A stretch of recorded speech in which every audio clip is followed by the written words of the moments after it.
여러분 반갑습니다.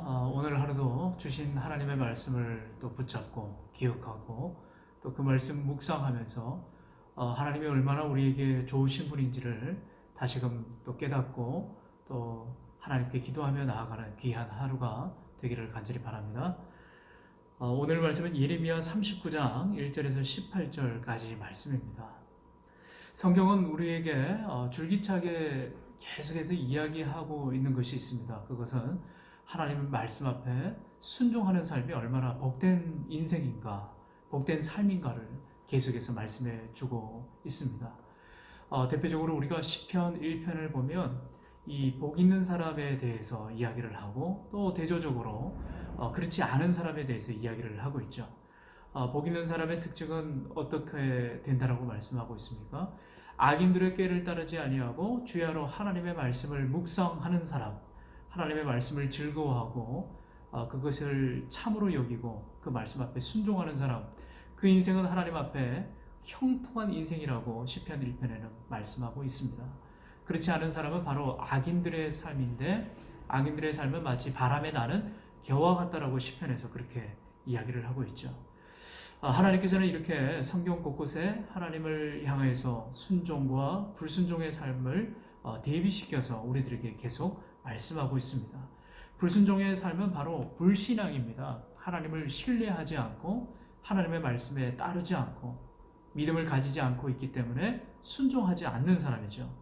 오늘 안타깝지만 그러한 삶을 살았던 유다의 마지막 왕 시드기야의 모습을 보게 됩니다.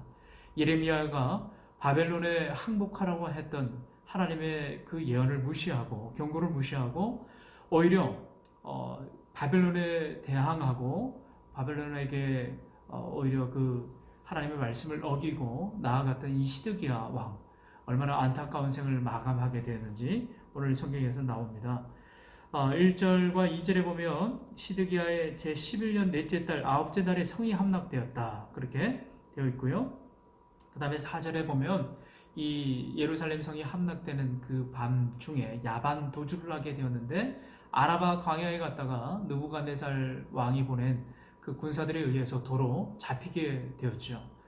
그 자리에서 이 시드기야 왕은 안타깝지만 너무나도 참혹한 그런 장면을 목격하게 되었습니다.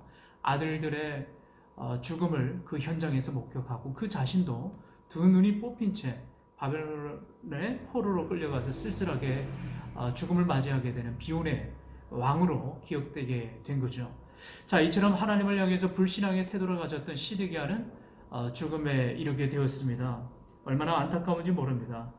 불순종의 대가는 참혹하다라고 오늘 말씀하고 있습니다. 그러나 끝까지 하나님을 신뢰하고 하나님의 그 예언의 말씀을 담대하게 전했던 이 예레미야는 느부갓네살 왕과 이 바벨론 군이 왔을 때 감옥들에 갇혀 있었지만 자유로운 신분으로 풀려나게 되었죠. 뿐만 아니라 오늘 또 대표적인 인물이 하나 나오죠. 바로 이 에벤멜렉이라고 하는 사람입니다. 구스인이면서 동시에 그 왕궁의 내시로 있었는데 하나님의 분명한 약속, 하나님께서 이 사람을 보호하고 지켜주신다고 하는 그런 하나님의 놀라우신 은혜를 이 사람이 잊게 된 거죠.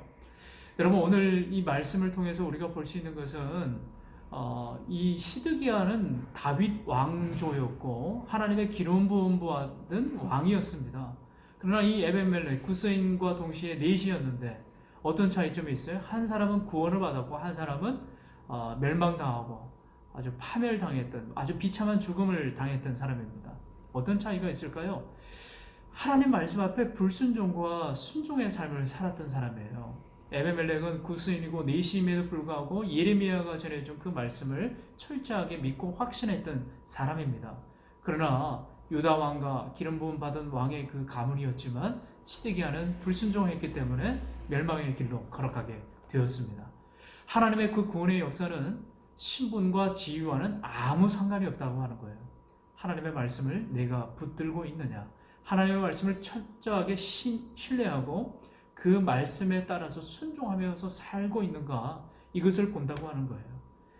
오늘 우리의 현실을 살펴보면 너무나도 참담하고 어려운 그런 환경에 있는 분들이 굉장히 많이 있을 겁니다. 지금 현재 당하고 있는 여러 가지 고난과 어려움, 혹은 내가 생각하고 내가 또 야망으로 가지고 포기하지 못하고 있는 것들 때문에 어려워하고 있는 신앙적인 그런 어려움들, 사랑하는 우리 청년 여러분, 오늘 하나님의 말씀을 철저하게 신뢰하고 끝까지 포기하지 않고 믿음으로 인내하는 그 사람에게 하나님께서는 피할 길을 열어주시고 우리 인생은 끝까지 가봐야 합니다. 하나님께서 지금 현재의 우리의 마음과 현재의 그 상황을 결코 버려두지 아니하시고 끝까지 신뢰하고 하나님의 말씀을 붙들기로 충성하기로 다짐하는 그 모든 자들에게 하나님이 베푸시는 은혜와 복이 있을 줄로 믿습니다. 그렇기 때문에 오늘 우리에게 주어져 있는 이 두 가지 대비된 이 상황들을 보면서 우리는 하나님 순종의 길, 하나님을 신뢰하는 길, 그 길을 선택하시고 하나님이 주시는 그 복과 은혜를 누리시는 우리 믿음의 사람들이 되시길 주님의 이름으로 간절히 축원합니다.